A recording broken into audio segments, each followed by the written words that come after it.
I'm going to put you in the go. You can slam it all the way in the afterburner. Thank you. Go ahead.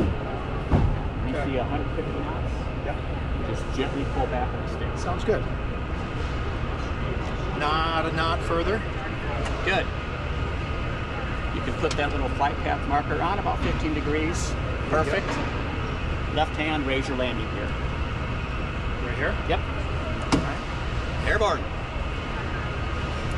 Look at me now, Mom.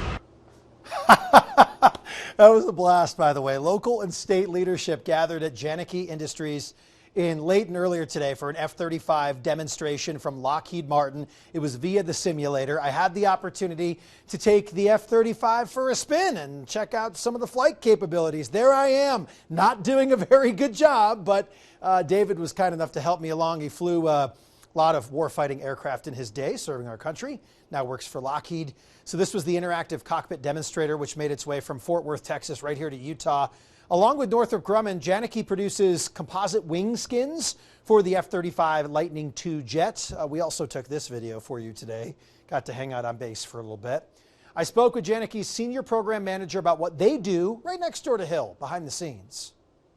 What do you develop here, and what does it do out there? Sure. So we're standing in front of two F-35 wing skins.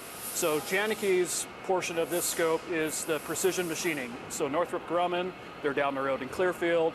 They do the composite fabrication of these skins. We partnered with them and we do the precision machining. They're experts in composite manufacturing. We're experts in large-scale machining. It's a great marriage of capabilities.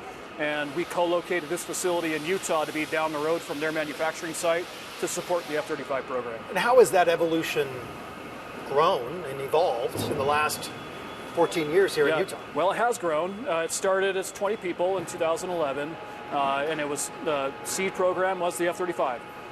So if you were walking around back then, it was these parts, a few others that look like it.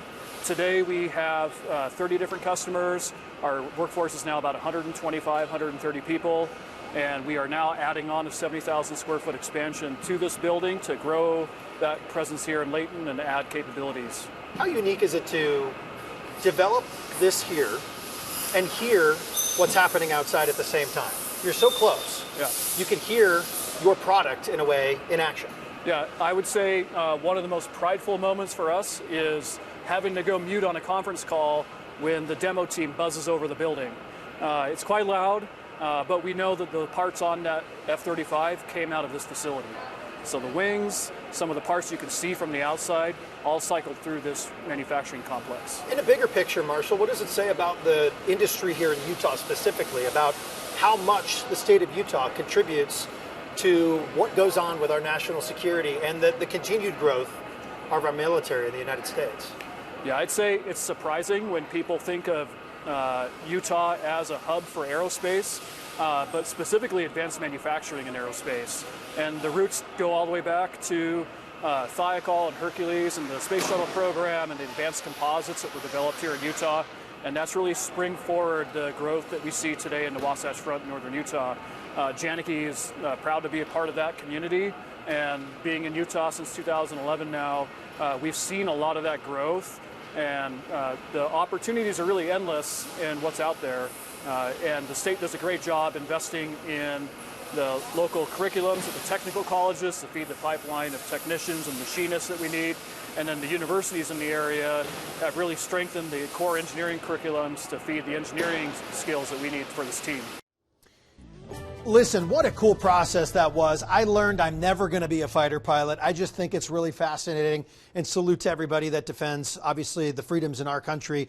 Just so happens that we're lining this up Memorial Day week, if you will. And thanks to everybody at Hill that set up our time today, the folks at Janicki and Lockheed Martin for having us throughout the early afternoon to check out the simulator.